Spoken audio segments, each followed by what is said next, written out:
Friends, कैसे हैं आप लोग। आज हम लोग पढ़ेंगे MAHN यानी master of arts in Hindu studies, जिसमें आज पढ़ेंगे MHN 004 के खंड 4 में इकाई 2 न्याय वैशेषिक में आत्म विषयक वर्णन, जिसमें आज हम आपके लिए लेकर आए हैं न्याय वैशेषिक में संसारिक व्यक्ति की अवधारणा। तो वीडियो स्टार्ट करने से पहले जो भी फ्रेंड्स हमारे चैनल पे नए आए हैं, कृपया चैनल को सब्सक्राइब कर ले और बेल आइकन को प्रेस कर दे, ताकि जो भी लेटेस्ट वीडियो हमारे चैनल पे आए वो सबसे पहले आपको मिल सके। तो आइए ज्यादा टाइम को न लेते हुए चलते हैं अपने टॉपिक पर। न्याय वैशेषिक में आत्म विषयक वर्णन में न्याय वैशेषिक में संसारिक व्यक्ति की अवधारणा के बारे में पढ़ते हैं। तो आइए वीडियो को स्टार्ट करते हैं। न्याय वैशेषिक और मीमांसा दार्शनिक अद्वैत वेदांत के दार्शनिक से इस मायने में भिन्न है, क्योंकि वे कई अलग अलग व्यक्तियों यानी जीवों की वास्तविकता पर जोर देते हैं। हालांकि वेदों के प्रति उनकी निष्ठा के कारण व्यक्तियों की अधिक स्पष्ट चर्चा नहीं होती है। ध्यान रहे कि व्यक्तियों के सार की खोज और सर्वोच्च भलाई मुक्ति की खोज पर है। इन दार्शनिकों के अनुसार सामान्य व्यक्ति देहधारी आत्मा होते हैं और आत्मा व्यक्ति का सार है। मन, शरीर और इंद्रियां केवल सहायक है। आत्मा एक विशिष्ट और स्वतंत्र पदार्थ है, जिसमें चेतना का गुण है। न्याय वैशेषिक और मीमांसा परंपराओं से संबंधित दार्शनिकों ने आध्यात्मिक दार्शनिकों के विपरीत इस बात पर जोर दिया है कि आत्मा केवल एक अनुभव करता नहीं है, बल्कि अधिक महत्वपूर्ण रूप से एक एजेंट है, एक ज्ञाता है, एक कर्ता है और भोक्ता है। लेकिन यह कोई नहीं पूछ सकता कि इन अशरीरी अलग आत्मा पदार्थ कर्ता, ज्ञाता और भोक्ता कैसे हो सकता है। आइए हम इन प्रश्नों पर अब चर्चा करते हैं। न्याय वैशेषिक का ध्यान व्यक्ति के बजाय स्वयं पर है। व्यक्ति स्वयं का पसंदीदा शब्द है। न्याय वैशेषिक ऑन्टोलॉजी में एक केंद्रीय स्थान रखता है। स्वयं वास्तव में अलग अलग व्यक्ति है और मुक्ति के समय एक अंतिम वास्तविकता में विलीन नहीं होते हैं।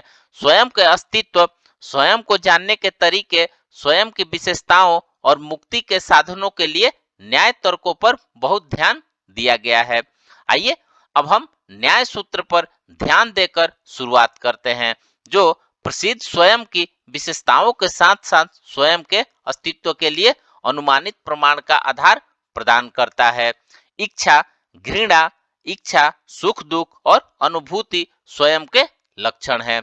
दस्ती लिखते हैं कि न्याय के लिए एजेंसी स्वयं की विभिन्न क्षमताओं और संभावनाओं की एक विशेष अभिव्यक्ति है, जो सुसंगत रूप से इसकी सभी विशिष्ट विशेषताओं को एक साथ जोड़ती है। दस्ती का इस प्रकार पर जोर देना सही है कि न्याय स्वयं अनुभव के विषय से कहीं अधिक है। यह अधिक महत्वपूर्ण रूप से एक एजेंट है, एक कर्ता और एक ज्ञाता है। लेकिन दास्ती और समकालीन साहित्य के लोग इस बात पर जोर देने में असफल रहे कि स्वयं के विशिष्ट गुण, इच्छा, अनुभूति, दर्द आदि क्षण भंगुर है और केवल तभी अस्तित्व में आते हैं जब स्वयं मन इंद्रियों के संपर्क में होता है। शरीर जटिल, पदार्थ गुणवत्ता भेद जो न्याय ऑन्टोलॉजी की पहचान है और एक महत्वपूर्ण उपकरण है, जो स्वयं के विशिष्ट पदार्थ के रूप में न्याय धारणा द्वारा प्रदान की जाने वाली सभी वस्तुओं का हिसाब रखता है। जैसा कि दस्ती कहते हैं कि न्याय के व्यक्तित्व के विवरण में पदार्थ और गुण शामिल है, अपने उतार चढ़ाव वाले स्मृति, जागरूकता और इच्छा शक्ति जैसे विश्व आकर्षक गुणों के साथ एक अस्थायी पर्याप्त आत्म पूर्ण व्यक्तित्व का अनुमति देता है। सांख्य की तरह न्याय एक ऐसे आत्म की अनुमति देता है जो समय के साथ कायम रहता है, शारीरिक मृत्यु से बचाता है और परम मुक्ति में भाग लेता है। लेकिन बौद्धों की तरह न्याय का व्यक्ति सीधे तौर पर दुनिया से जुड़ा हुआ है। आइए अब हम नेक्स्ट पढ़ते हैं। दस्ती ने सही ढंग से व्यक्तित्व शब्द का उपयोग अपने गुणों के साथ स्वयं को दर्शाने के लिए किया है और व्यक्ति के बारे में दुनिया में सीधे तौर पर संलग्न होने की बात कही है, लेकिन वह इस बात पर ध्यान देने में विफल रहे कि न्याय वैशेषिक खाता समस्याओं से ग्रस्त है। समस्याएं तब उत्पन्न होती है जब हम इस तथ्य पर ध्यान देते हैं कि न्याय दार्शनिकों के अनुसार यद्यपि स्वयं एक पदार्थ है जो मन, इंद्रिय, अंग, शरीर, परिसर से अलग है, स्वयं अपनी कार्य क्षमता के लिए इस परिसर पर पूरी तरह निर्भर है। अनुभूति, इच्छा आदि को उत्पन्न करने के लिए मन, इंद्रिय, अंग, शरीर और के संपर्क की आवश्यकता होती है। स्वयं अनुभूति को अस्तित्व में नहीं ला सकता।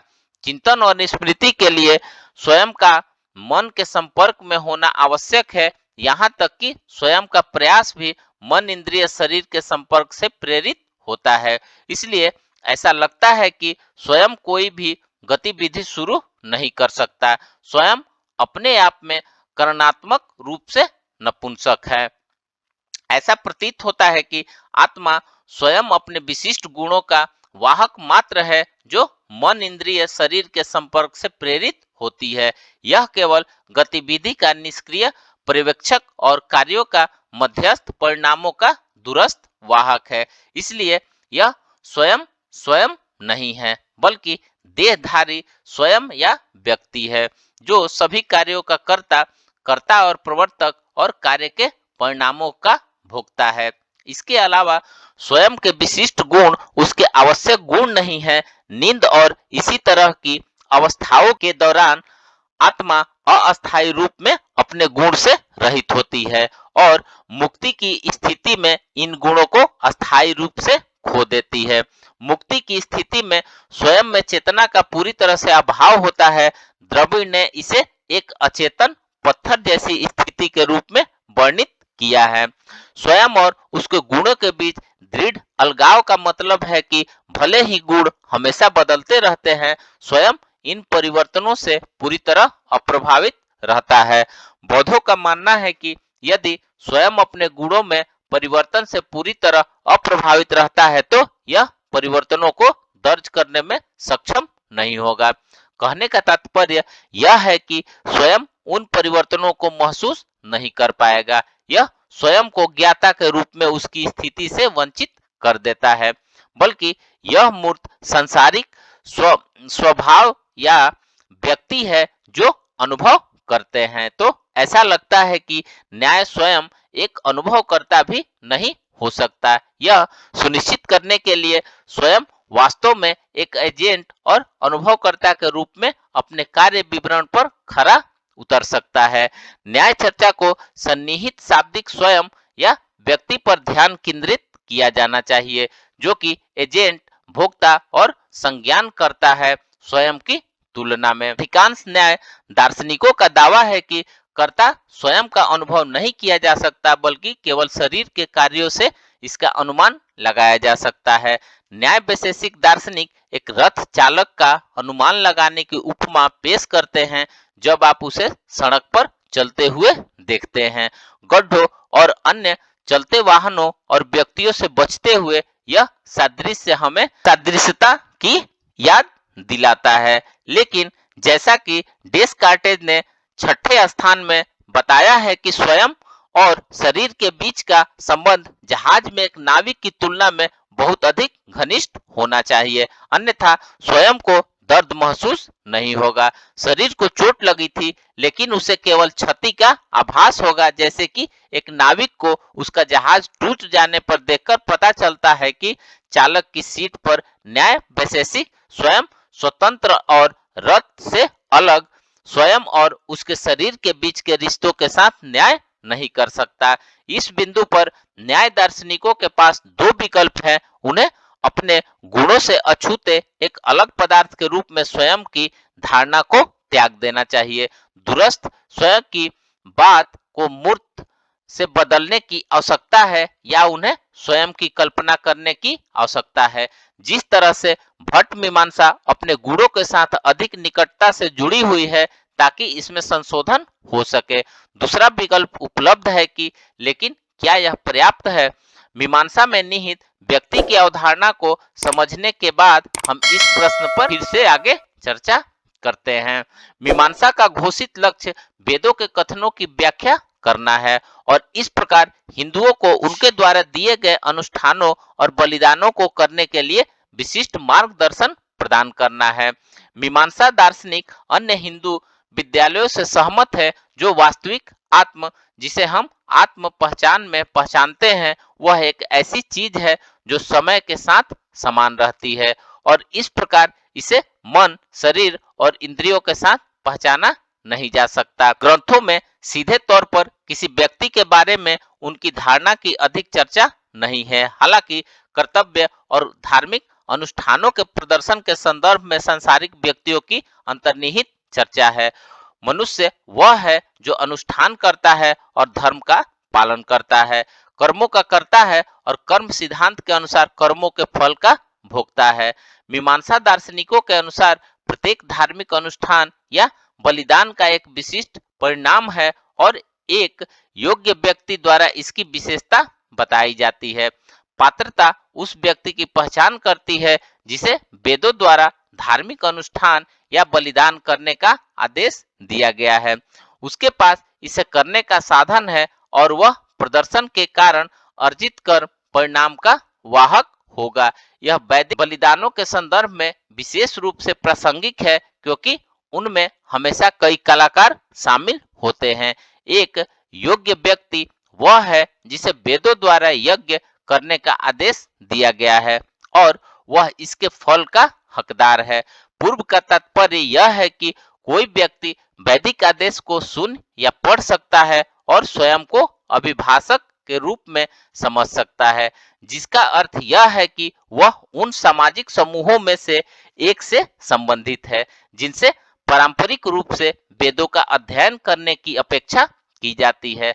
पात्र होने का तात्पर्य एक बलिदान के प्रदर्शन को व्यवस्थित करने का शारीरिक क्षमता और भौतिक संसाधन होना है।